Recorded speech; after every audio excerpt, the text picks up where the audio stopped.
Hi, everybody! I've been excited to play Eternights since it was announced during the PlayStation State of Play for June of 2022. For whatever reason, the game just caught my attention because of the graphics, even if the art style is a little bit on the generic side. However, when you realize Studio Sai was effectively just one person working on the development of this game until the very late stages, it's actually quite impressive what they managed to accomplish.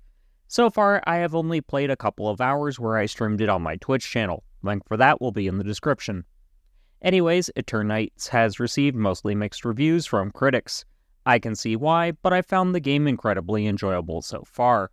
But I will say this, the game is a Marmite one. You will either love this game or hate it. I really do not see any in-between with it. During this initial impressions video, I'll break down why it's such a Marmite title. So let's start with what I found enjoyable so far. Despite the combat being a little bit simplistic, at least in the early going, it's incredibly fun. It's still no Ys 8 in my eyes, but it's more than serviceable, and it's actually a lot more fun than some bigger budget titles from certain big name publishers. I'm looking at you, Scarlet Nexus. Yeah, that's a preview for an upcoming video. So if you want to see myself and some other JRPG-centric creators raging about some JRPGs we cannot stand, hit the subscribe button. Anyways, back to Eternights. This game does what all good video games should strive for, which is actually being fun to play. Yeah, I'm calling out the Last of Us series with that one. Fuck those games. Well, Colin, you leave me no choice. If you had just mentioned the second game, I would have been right there with you. But you had to lump the first game in there, didn't you? So now you're gonna, get this. Stephen A. Smith, I choose you! Blasphemous! To utter such blasphemy. He's got the nerve, the audacity, the unmitigated gall to echo such blasphemous nonsense. Just blasphemy. Absolute blasphemy. So what do I actually like about this game? Well, for one, the combat, despite being a bit janky because of some difficulty spikes early on, and because of the camera not always playing nice, feels weighty in a good way.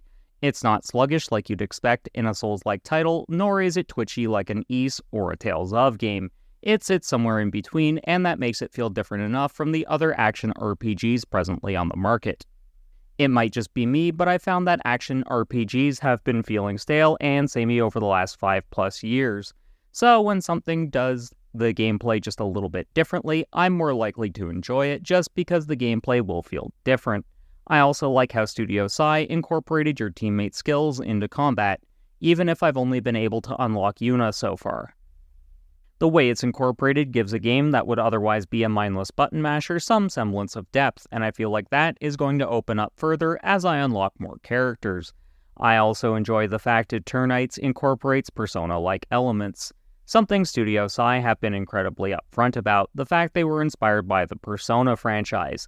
The inspiration comes through in the downtime activities and trying to cultivate relationships with the characters. Chennai takes on the role of your lovable himbo friend, and Yuna takes on the role of one of your potential love interests. Love interests do indeed play a vital role in this game, as it has dating sim elements. While Eternights does not reinvent the wheel when it comes to any one of its mechanics, they do feel incorporated so well that the game is more than the sum of its parts, even if some of the parts are a little bit janky, which is what I'll be covering next. So what do I not really like about Eternights so far? Well, I definitely don't enjoy the difficulty spikes.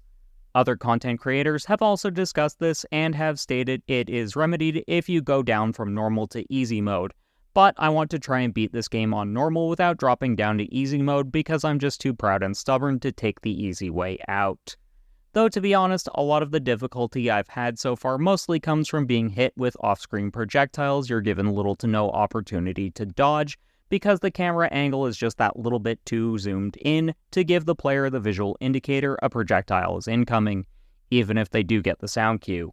But that's really just a nitpick on my part, and it's not something that has soured my experience on this title so far. This could change in the future, however. I'll just have to wait and see. I also am not enjoying the puzzles so far. They're far too simple, making them so brain-dead that even a himbo like me figures them out in seconds. I actually do like puzzles in games, but I don't like when puzzles are there just to pad out the length of the title. Another very small thing I don't like so far is how clunky it is to change targets in this game. It's PS2 era levels of bad. This is 2023. Unless you're trying for a early 2000s aesthetic and gameplay mold, then don't do shit like that. I know, creature comforts, but still. Now, this is just a me thing. However, it is worth bearing in mind if you have astigmatism. Because of the game's use of bright colors and the soft lighting, it happens to irritate my astigmatism a little bit.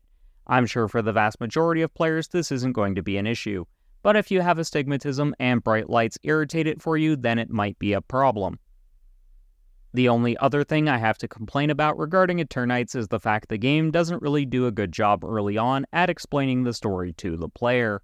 Basically, it's a case of you go to sleep, you meet a mysterious woman, you lose your arm, you get powers, and you're in an apocalyptic setting. I'm sure the game does do a better job of telling you what's going on in the later portions of the story, but it's something to bear in mind. Also, this wasn't an issue for me, but it will be for some. If you're not a fan of fan service, then you very well might want to skip this game. Basically, this game feels like it was written by me when I was 16. So, Eternights definitely is not going to win Game of the Year, but so far it is a fun experience, and I know I will definitely enjoy this game the more I get into it. Until I finish it, I'll be streaming it on my Twitch channel. Links for that and my other social media profiles will be in the description. Also, I definitely will be reviewing this title in the very near future, so keep your eyes peeled for that. Also, give this video a like and comment your thoughts on Eternights if you've played it. If you haven't played it yet, then are you planning to? Anyways, 2 of my previous videos will be popping up on screen now. One will be whatever YouTube thinks you'll like, and the other is my top waifus in gaming list, since, well, Eternights is a waifu-heavy title. Until next time, keep blazing that trail.